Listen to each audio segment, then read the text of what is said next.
Assalamualaikum. I'm Dr. Gopal here. I'm an orthopedic rehabilitation specialist and today we will talk about depression in patients, orthopedic patients वो जो hospital में admit होते हैं. अगर हम देखें हॉस्पिटल एडमिशन की वजूहात तो ऑर्थोपेडिक में 3 मेजर वजह होती हैं. नंबर 1 इज़ ट्रामा, नंबर 2 कोई भी रिकन्स्ट्रक्टिव सर्जरी या कोई भी replacement surgery and number 3 is rehabilitation. इन सब पेशेंट में टाइम थोड़ा ज़्यादा लगता है रिकवरी में और ये सब तीनों कंडीशन बहुत इंटेंस और बड़ी पेनफुल होती हैं, इसलिए पेशेंट घबरा जाता है और उसको डिप्रेशन होने लगता है. और हॉस्पिटल स्टे के दौरान पेशेंट अक्सर थोड़ा सा इरिटेबल होता है क्योंकि उसको रिकवरी का समझ नहीं आ रहा होता कितना टाइम लेगा और पेन कितना सारा है. अगर हम 3 मेजर रीजंस को उठाएं और देखें कितना टाइम लगेगा रिकवर होने में तो शायद थोड़ी हेल्प हो और पेशेंट थोड़ा सा काम डाउन फील करे. नंबर 1 ट्रॉमा डिफरेंट टाइप्स के होते हैं. इसमें मस्कुलर ट्रॉमास होते हैं, हमारे पास लिगामेंटस ट्रॉमास होते हैं, हमारे पास बोनी ट्रॉमास होते हैं जो फ्रैक्चर्स की फॉर्म में आते हैं. और इन सब पेशेंट्स को जिनमें फ्रैक्चर्स होते हैं, लेट सपोज कंपाउंड फ्रैक्चर है या लेट सपोज पेशेंट को कोई ट्रांसवर्स फ्रैक्चर है, तो ये सारे फ्रैक्चर्स वो हैं जो हम एट टाइम्स ओपन और कभी क्लोज रिडक्शन से इनको हम ट्रीट करते हैं. अगर तो ये क्लोज रिडक्शन से ठीक हो जाते हैं तो पेशेंट को हार्डली 1 दिन वहाँ पे स्टे करना पड़ता है या वो भी नहीं. आजकल तो टेक्नोलॉजी थोड़ी स्ट्रॉन्ग है, थोड़ी सी अपडेट हो गई है तो पेशेंट स्टे हॉस्पिटल में नहीं होता. अगर ओपन रिडक्शन करना होती है फिर पेशेंट को हमें 48 आवर्स से 72 आवर्स तक अंडर ऑब्जर्वेशन रखना होता है और फिर पेशेंट को हम डिस्चार्ज करते हैं.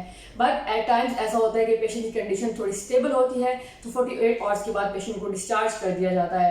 नंबर 2 रिकन्स्ट्रक्टिव सर्जरीज और replacements, hip replacement, shoulder replacement, knee replacements और इस तरह के जितने भी इम्प्लांट्स होते हैं उन सब में पेशेंट को 1 दिन पहले एडमिट किया जाता है ताकि उसका हेल्थ स्टेटस मेंटेन किया जाए और इंश्योर किया जाए कि ड्यूरिंग सर्जरी पेशेंट सेफ है और रिकवरी हो सकती है और आफ्टर जो सर्जरी है पेशेंट सेफ है. इसलिए पेशेंट को 1 दिन पहले एडमिट किया जाता है, नेक्स्ट डे पे सर्जरी परफॉर्म की जाती है, उससे नेक्स्ट डे पर पेशेंट को रिहैबिलिटेट किया जाता है, उसको ऑब्जर्व किया जाता है, फिर पेशेंट को डिस्चार्ज किया जाता है. तो ये सारे सिर्फ 4 डेज़ का मैक्सिमम प्रोसेस होता है और ये सब पेशेंट की सेफ्टी के लिए होता है. और जब डॉक्टर को तसल्ली हो जाती है कि यस आप पेशेंट सेफ है और अपनी खुद केयर कर सकता है, इसको डॉक्टर की और नर्सिस की 24/7 ज़रूरत नहीं है, फिर हम पेशेंट को डिस्चार्ज कर सकते हैं.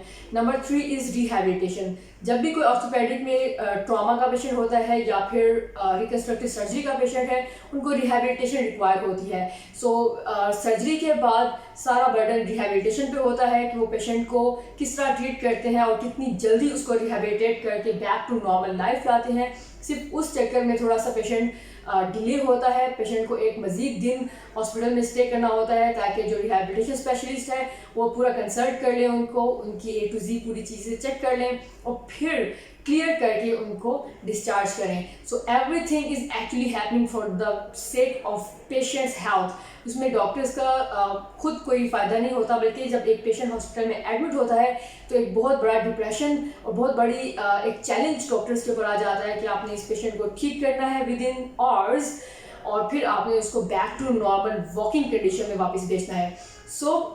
जब पेशेंट आपके पास आए और आप इंडोर काम कर रहे हैं और पेशेंट देखते हैं आप उसको डिप्रेशन में, तो आप उसको एक्सप्लेन करें कि आपका ये कंडीशन है, हम इतने दिन में आपके साथ ये एक्टिविटीज़ परफॉर्म करेंगे, जब ये चीज़ क्लियर हो जाएगी तो हम आपको डिस्चार्ज करेंगे. अगर जब आप पेशेंट डॉक्टर रिलेशनशिप को थोड़ा सा स्ट्रॉन्ग करते हैं और क्लियर पेशेंट को उसकी कंडीशन के बारे में डिटेल बताते हैं, फिर पेशेंट थोड़ा सा डिप्रेशन में नहीं जाता और काम डाउन रहता है. That's all about patient depression during hospital admission. I hope it was helpful and hope to see you next time in another video. दुआ में याद रखिएगा. अल्लाह हाफिज़.